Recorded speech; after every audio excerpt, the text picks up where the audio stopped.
we all might be aware of Albert Einstein, who said that the whole universe is nothing but vibration and reverberation, which is nothing but sound. Nature and life is just a bunch of configuration of sounds. If correct sounds are being employed, if proper frequencies are being used, the side effect of it would be nothing but just positive vibration for human beings. I believe if it comes from inside out, it resonates more with people. And if it doesn't resonate with me, it wouldn't resonate with the people that are going to listen to it. So all this makes the frequency to be very powerful, creating an opportunity for creating original tones and then manipulating it selectively.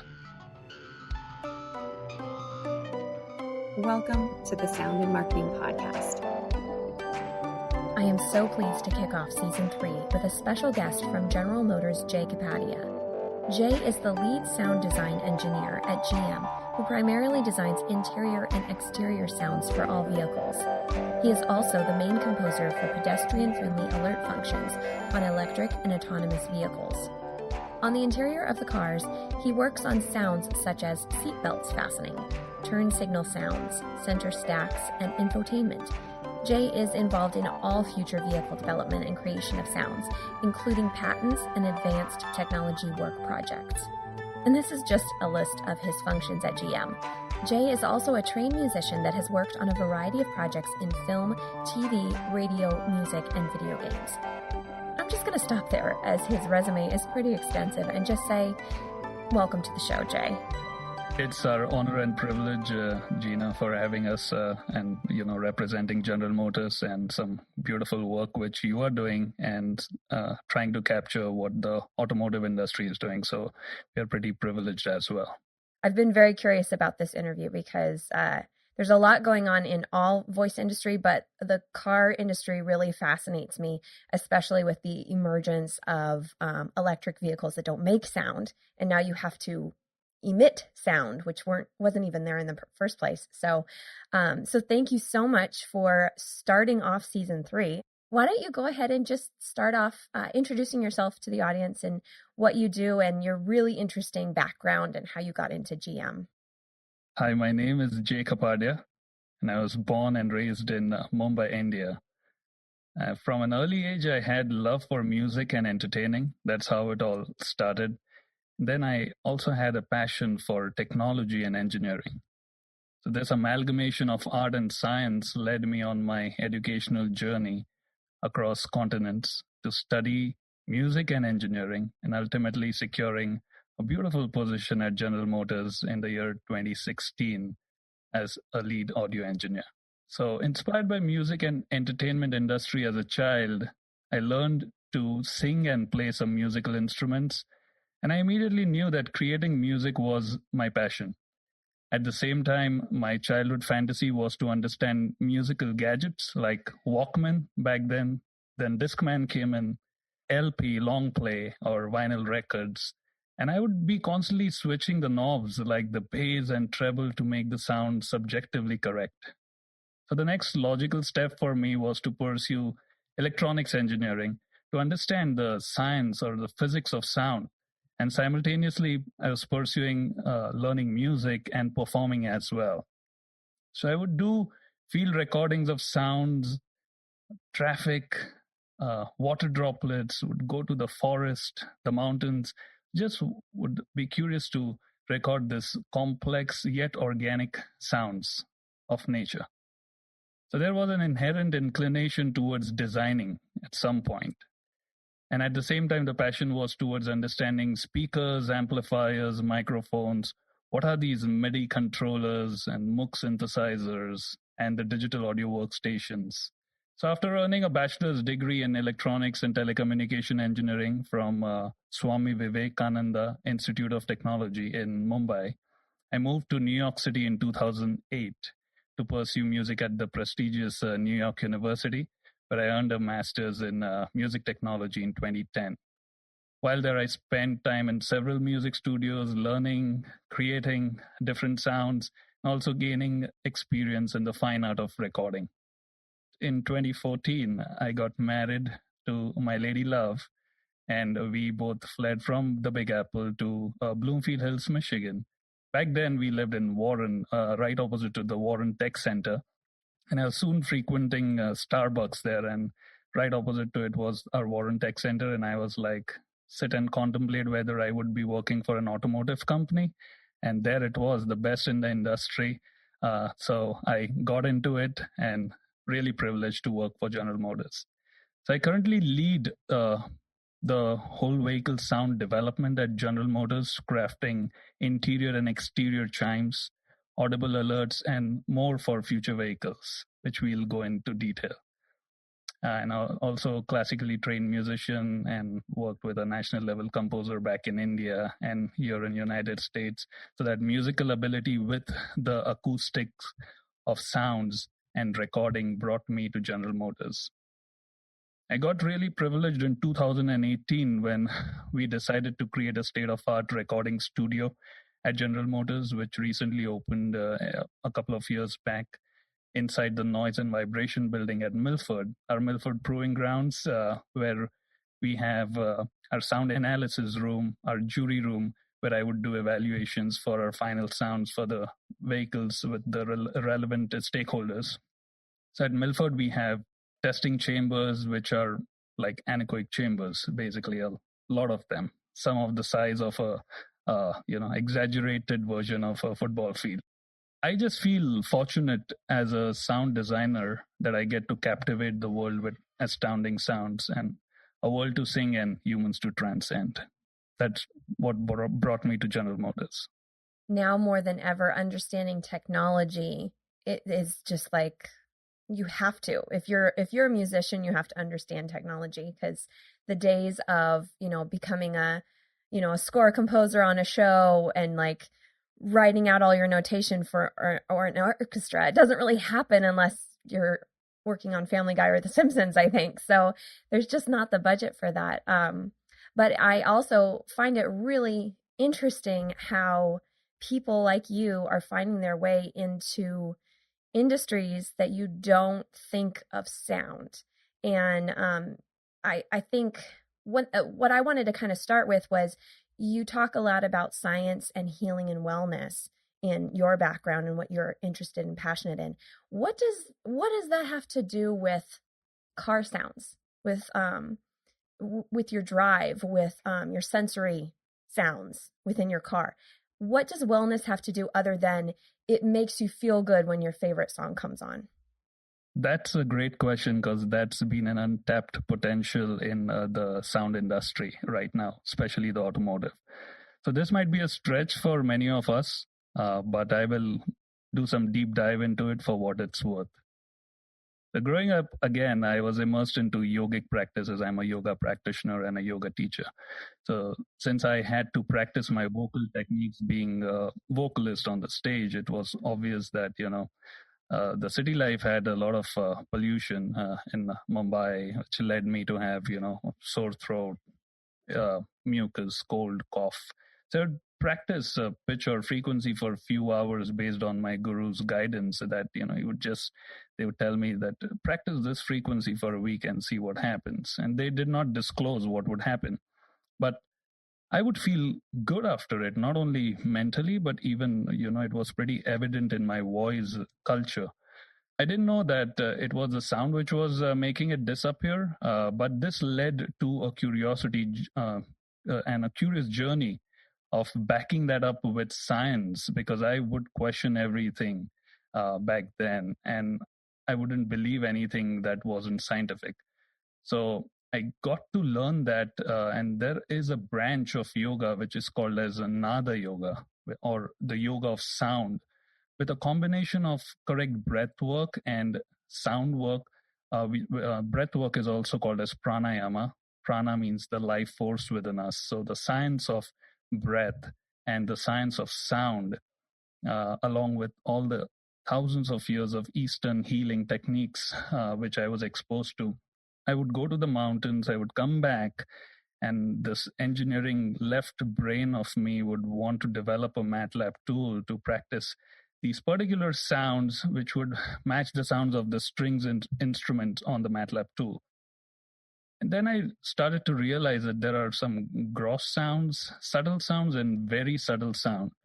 And hence began my journey of researching. And I came across a wonderful scientist, which we all might be aware of, Albert Einstein, who said that the whole universe is nothing but vibration and reverberation, which is nothing but sound. Nature and life is just a bunch of configuration of sounds. So going back to the Vedic sounds or the ancient sounds, they penetrate to create healing, creating correct resonance for specific sounds. And now science is proving that as well, and a lot of case studies, a lot of scientific evidences show that they can remove disorder from the body by setting a proper order to the body with the use of these divine frequencies. So modern science is proving that our existence is nothing but reverberation. And the root sounds of all these complex sounds are oo, and These are the sounds which we can create without employing our tongue. So that's why this is the basic sound, or we call it the universal sound. Any sound has two types. One is articulate sounds, which varies with different regions, different cultures and countries. And then there is a universal sound, which we all human beings are exposed to, which is called as the inarticulate sound or the intonational sound. So articulate sounds means it has a language. Inarticulate or intonational sound is a sound like Om. What I wanted to pursue is to internalize our senses through sound, optimize our nada, and we establish that fundamental note. Then I come here to America and I study in depth more about the solfeggio frequencies or the Gregorian chants which happen. These are frequencies which cater to the meridians or the energy centers of the body, which helps with the endocrine system. So different frequencies trigger different hormones in our specific glands to prevent us from having any disorders from anxiety, depression, and even some physical ailments like even hairline fracture, for example. And I'm again saying that it might be a stretch for a lot of them, but this has been, my passion to research how can science meet wellness. The main branch of this is called, these days we call it the acutonics. It's a system of vibrational sound healing in the Eastern philosophy that utilizes tuning forks with specific frequencies and gongs. You see people going for sound baths, sound healing sessions these days a lot. Mm-hmm. Himalayan bowls, bells, drums, those kind of things. So connecting the body, mind, and soul in the journey towards optimum health is the other side of the brain which starts working. And how can we blend both of them? That's what it's leading to some of the sounds which I'm developing in the automotive industry right now, that if correct sounds are being employed, if proper frequencies are being used, the side effect of it would be nothing but just positive vibration for human beings. So I believe if it comes from inside out, it resonates more with people. And if it doesn't resonate with me, it wouldn't resonate with the people that are going to listen to it. So all this makes the frequency to be very powerful, creating an opportunity for creating original tones and then manipulating it selectively. You're creating an experience in the car that is a pseudo therapy session because it could calm people down, especially in the time that we're in right now. We really have to be mindful of our mental health. And if we were able to calm ourselves just in our commute, I live in the LA area, and generally, other than this year, it's very stressful to get on the road. So to be able to have a calming and positive experience in your commute when it's chaos outside would definitely be a plus.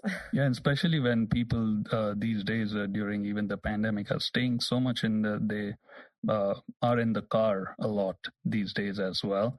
So hence there is a need, and especially for our luxury segments, that's the luxury, one of one part of the luxury experience. The moment you sit in the car, one automatically thinks that they are in the lap of luxury. So going into that, what would you say the ultimate goal for automotive would be? Would it be the sound should be functional? Should it be comfortable? Should it be luxurious? At General Motors, our first motto is customer is the focus. So for me, when I'm doing anything, my customer is the center of everything I do. And the whole attitude is, thank God it's Monday. I just can't wait for Mondays to start crafting sounds in our new recording studio. It's so critical to merge the technical aspect of sound development with the creative and artistic side. But saying that, the ultimate goal of sound design for us is to make the sound which is organic or natural with the practical usefulness of the sounds.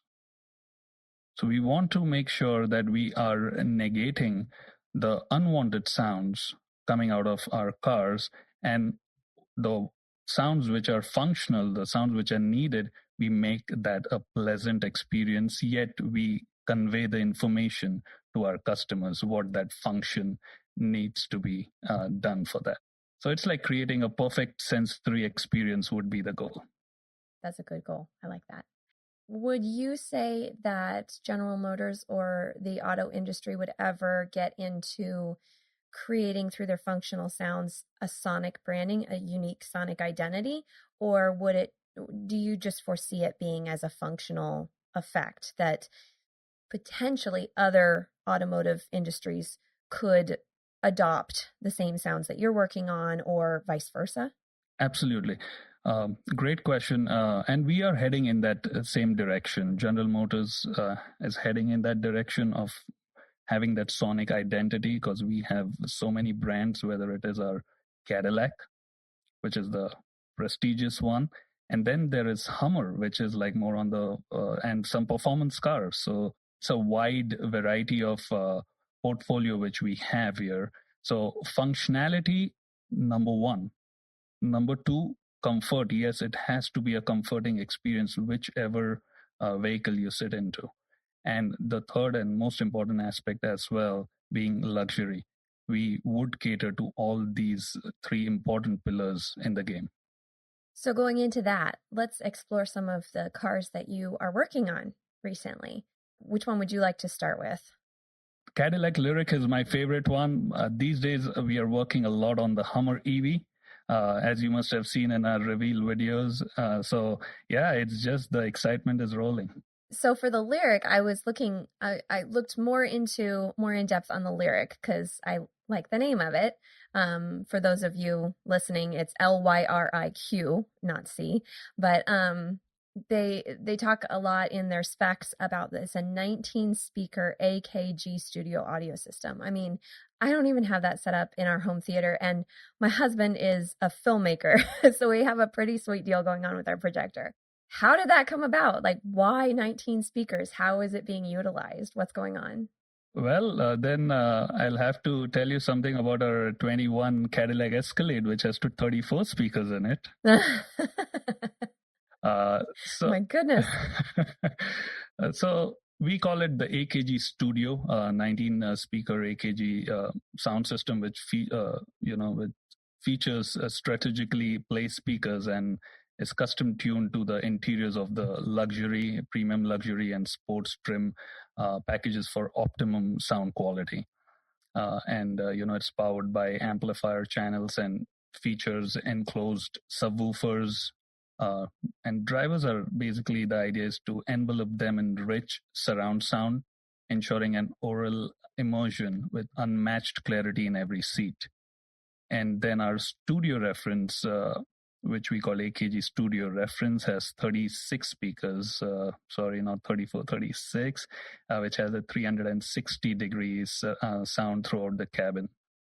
So to answer your question, it's the decision of our program teams and chief engineers, and the way we want to provide a luxury experience to our customers with crystal clear, crisp sounds.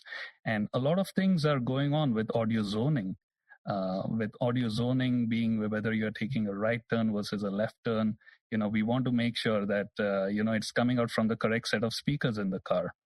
Or the in-car communication, wherein someone sitting in the third row versus the driver, they're able to hear each other pretty well with the use of our embedded microphones placed strategically as well. This is one of the reasons. And secondly, that we want to provide an experience of a mobile sound studio, that when customers are going to be in the car for so many hours a day driving, especially you're in LA, you'll be driving and you'll be stuck in traffic. You want to make sure that, we are giving that, good experience to the customers. And then as a juxtaposition, because I think GM is very good at, for me, like I think Cadillac, I think luxury. That's the first word that comes to my head. You think Hummer, you think all-terrain. Or that's what I think anyways. So how would the sound experience be different for a Cadillac that would ultimately be driven in the city? And then the Hummer, which at least through your commercials and such is driven, in desert freeways or desert highways. How would the sound be different between the two very different cars? We'll start with Hummer. As you know, the world's first zero emissions, zero limits, all-electric super truck, Hummer EV generates the power of and technology to conquer the off-road experience with extraordinary confidence. In that, you would have seen that we have different modes called as crab mode versus an watts to freedom mode.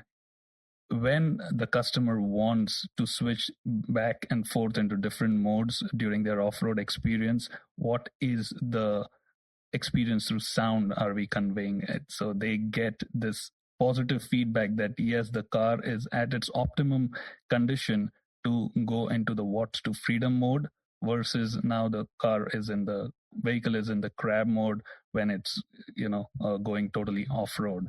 So sound is basically used here as information conveyed in a pleasant sense.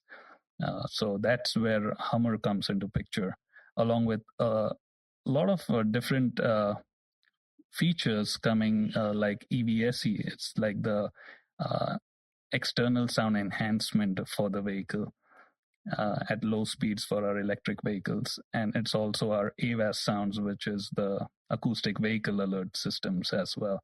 So that's basically related to Hummer.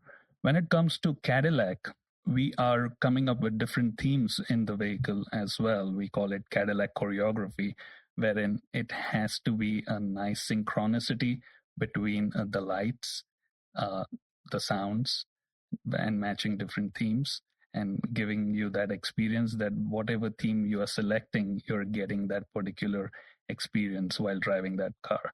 So one is performance-based off-road experience, and the second one is a total luxury experience.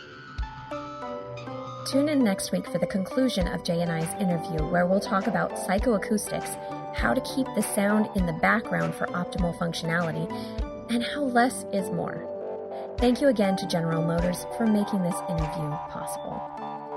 I'm very excited to announce that I will be launching a course on sound's power and influence in marketing in early 2021, where we'll be discussing what sound is and where it came from, the origins of advertising today and predictions for the future, sound's role in decision-making and buying power, and how our brains process sounds to create choice and reaction. To sign up for early details, go to soundandmarketing.com or follow me on all the socials. For inquiries on sonic branding development or consultations, you can find me at Dreamr Productions. That's DREAMR Productions.com, LinkedIn, and Facebook. You can also email me at Jeanna, JEANNA, at dreamrproductions.com. All links will be provided in the show notes. For more of the Sound and Marketing Podcast, don't forget to follow, subscribe, and share. You can find us on iTunes, Spotify, Google Play, iHeartRadio, Pandora, and Stitcher. This episode was produced by Dreamr Productions and hosted, written, and edited by me, Jeanna Isham. Let's make this world of sound more intriguing, more unique, and more on brand.